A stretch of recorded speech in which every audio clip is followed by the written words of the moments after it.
afin que nul n'en ignore. La coalition Fal Askan Wi porte à la connaissance de l'opinion nationale et internationale les faits ci-après pour une meilleure appréciation du différend qui l'oppose au président de la commission de réception des dossiers de candidature. Il est rappelé que la coalition Fal Askan Wi, à l'heure du dépôt des listes et conformément à la loi électorale, indiquait ses couleurs et son symbole, lesquels ont été validés à toutes les étapes du processus de dépôt et d'arbitrage. Toutefois, par lettre en date du 19 juin 2017, le président de la commission de réception des dossiers de candidature lui faisait injonction de changer de symbole au motif qu'une photo ne pouvait faire office de symbole. La coalition Fal Askan Wi estime que cette décision est mal fondée à plusieurs égards. D'abord, la loi électorale n'interdit point aux coalitions d'avoir comme symbole des signaux ou épreuves photographiques multiples. Ensuite, la loi électorale, à travers l'article L175, partie législative, fixe à l'administration un délai de 2 jours à compter du dernier jour de dépôt pour notifier aux coalitions de partis les irrégularités retenues contre leur liste. Cela veut dire que le président de la commission de réception des dossiers de candidature qui, après l'avoir entériné le 9 juin 2017, choisit de notifier l'irrégularité tirée de la non-conformité des symboles le 19 juin, c'est-à-dire bien au-delà du délai fixé par la loi électorale, tombe sous le coup de la forclusion. Plus grave encore, cette notification intervient 10 jours après l'arrêté du ministre chargé des élections, publiant les déclarations reçues, modifiées éventuellement compte tenu des articles L175 et L178 du Code électoral. Enfin, et plus décisivement, la loi électorale ne confère même pas au président de la commission de réception le pouvoir de trancher une contestation relativement à la validité des listes de candidature. Cette prérogative, au terme de l'article L176 du Code électoral, appartient exclusivement au ministre en charge des élections, en l'occurrence le ministre de l'Intérieur. C'est donc sans surprise que le Conseil constitutionnel, suite à sa saisine par la coalition Fal Askan Wi, a, dans sa décision numéro 3E 2017, considéré que, je cite, lorsque l'utilisation d'un symbole est en cause, il ne peut être saisi que d'un recours dirigé contre un acte par lequel le ministre chargé des élections tranche une contestation. Fin de citation. Appréciant la portée de la décision rendue par le Conseil constitutionnel,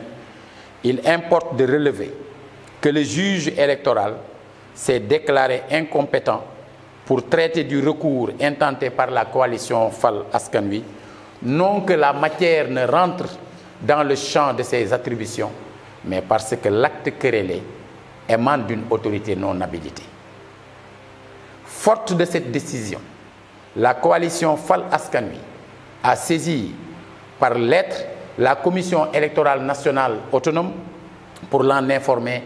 et exiger le respect de la loi électorale, notamment des articles L5, L6 et 13 du Code électoral. Pour toute réponse, la Sénat a décidé, par lettre en date du 12 juillet 2017, qui nous a été envoyée par mail, qui ne nous est pas encore notifiée, de renvoyer la coalition Fal Askan Wi à la mesure de la commission de réception des dossiers de candidature frappée de forclusion. Ce faisant,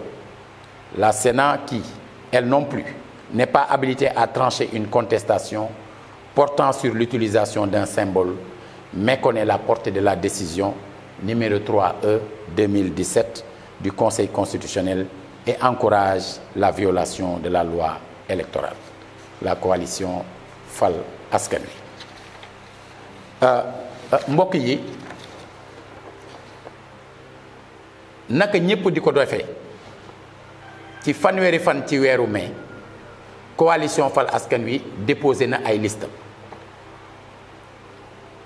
ñu jël leen loi bi maanaam yoon wax ni commission boobu di jël liste yi ñaari fan la am ngir yër leen seet lu ci jaaduwul ñu bind ña nga xamante ne ñoom ñooy mandataire liste ba ngir wax ci ak ñoom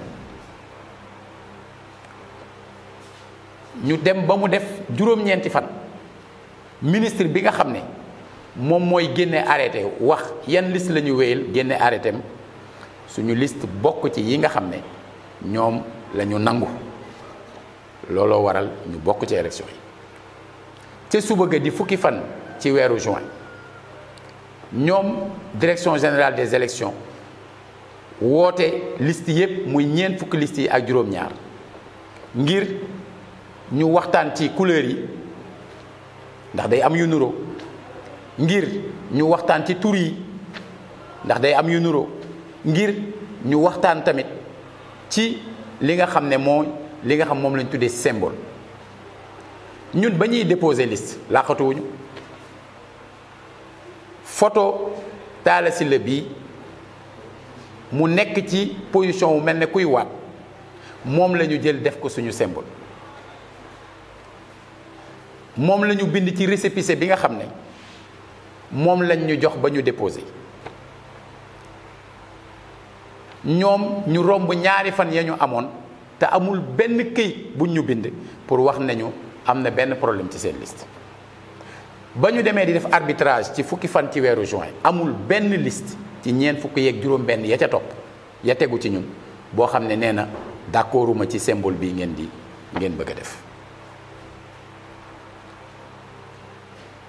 ñu dem ba juin def fukki fan ak juróom-ñeent président commission bi doon recevoir liste yi doog ñoo bind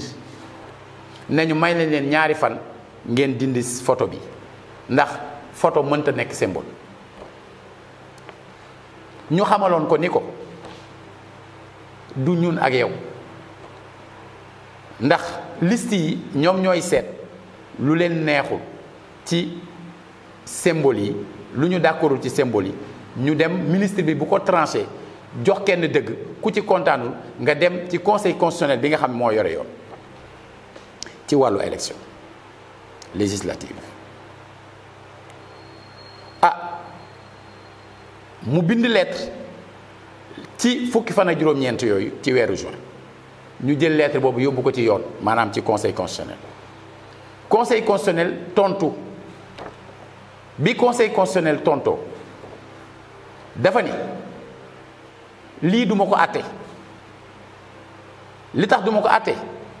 mu ni bu fekkoon ne ministre ba ca boppam moo jëloon dogal dinaa àtte ndax moom moo am sañ-sañu jël dogal mais du ma àtte lettre bu président commission bind parce que kooku amul sañ-sañu bind ñun ñu xaatim lettre informer ministre bi donte sax war na koo yëg nag waaye ñun suñu wàll lañ def mooy bind ministre bi xamal ko ne ko conseil constitutionnel nee na nangam bu ko defee moom su dee dafa am dogal bu muy jël mu jël ko te sax nag moom pour mu jël dogal du yomb ndax amul benn liste boo xam ne dans les délais contesté nga ñun li nga xam ne mooy suñu symbole ñu toogaat ba fan yi président commission boobu ñu waxoon ne yow amoo sañ-sañu bind ci wàllu wi ministre bee ko war a def bindaat ñu ne ñu benn fan lañ leen may ngeen wut beneen symbole wala ñu defar seen bulletin yi te symbole bii du ci nekk maanaam photo Talla Sylla bi du ci nekk ma dem seeti seen kilifa fekk mu woolu directeur général des élections ñu ne ma dañu bëgg nga changer dindi photo bi ñu def fi leneen man leen mun leen ma ko dindilo te xalaatuma ko dindi ñi ma àndal ci Fal Askan Wi xalaatuñ koo dindi kenn kese moo am sañ-sañu dindiloo ñu ko muy conseil constitutionnel bi nga xam ne mooy juge électoral mooy yoon maanaam yoon loi moo ñu ko mën a dindiloo suñu ko loi dindiloowul duñu ko dindi ñaar ndaf yëf nag moo am man leen da ngeen di def li yoon wax wala ngeen def li leen neex bu boobaa kenn ku ci nekk la mu yaakaar loolu la war a def mu def ko may xamal nit ñi nag ni ba ñu génnee ca loolu fekk na ñun ñu bind ñi nga xam ne ñoom ñooy commission électorale nationale autonome ndax commission boobu dafa am cër bu leen yoon may mooy bu amee benn autorité administrative moo xam ministre ba la moo xam directeur général des élections moo xam ab préfet la moo xam keneen ku am cër ci élection yi bu war a def dara luy wéyal élection yi te defu ko moom Sénat boobu am na sañ-sañ yii am na sañ-sañ bu ñu tuddee def injonction soññ la ngir nga def sa liggéey am na sañ-sañu nga def lenn defewu ko ni nga ko war a defee mu jubbanti ko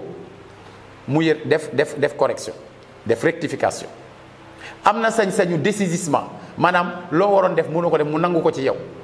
am na sañ-sañ boo xam ne moo dëppoo ak boobu mooy substitution mooy jël sa place jëfe lay doxal élection bi ba ñuy bind Sénat ci base boobu lañ ko bindee ba ñuy bind Sénat dañ koo bind pour xamal ko ne ko président commission boobu moom ak waa direction générale des élections dafa am lu leen waroon mooy woo suñu mandataire ne ko kaay signé bon à tirer bi te woowuñu ko te loolu bu ñu ko deful ñoom amuñu droit tirer suñu bulletin sans que ñun ñu signé bon à tirer mu mel ne directeur général des élections dafa jot ndigalu tirer suñu bulletin te photo Talla Sylla bii du ci nekk te conseil constitutionnel génnewul xaatimul yoon ne du ci nekk te amul benn liste boo xam ne demandoog nañu yow ci élection yi boo xam ne yow yaa bind ne waru cee nekk alors loolu nag laa bëgg ñépp xam ne liste fal askan wi mi ngi ci élection yi loolu laa bëgg ñépp xam ne kenn discuté wul ndax mi ngi ci élection yi wala newu ci loolu moom nekkul ci débat loolu wees na li ñuy discuté kay mooy ndax bisu élection yi bulletin bu xonq bii photo sëñ Saliou Bousso bii di suñu tête de liste nationale nekk est-ce que dina ci am photo Talla Sylla bi wala du ci am loolu rek la ñuy discuter ñun nag ñu wax ne ñun dañoo bëgg a dem assemblée nationale ngir ñu fay doxal loi ñu fay doxal yoon bu fekkee ne yow da nga bëgg a dem assemblée pour di fa indi yoon di voter ay yoon te doo respecter lu yoon am na déjà lu manqué ci li nga bëgg a taxaw moo waral lii nuy def nii ñu di ko def di ko jaar fi ñu ko war a jaar képp koo xamante ni war nañ laa saisir pour wax la ne la yoon bi la ñu war a doxal daañu la saisir pour ñu doxal yoon bi parce que ñun ay sénégalais lañu ñun ay candidats lañu ñun waa fal askan wi ñun dañoo xam lan moo ñu war lan mooy suñu sañ-sañ ñu fas yéene ko doxal ba mu mat sëkk du ministère de l'intérieur du direction générale des élections du commission de réception des listes du Sénat du kenn ci ñoom moo ñu mën a xañ benn sañ-sañ boo xam ne am nañ ko ñun nag respecté nañu institution yépp respecté nañ ñëpp mais dañoo bëgg ñëpp respecter la loi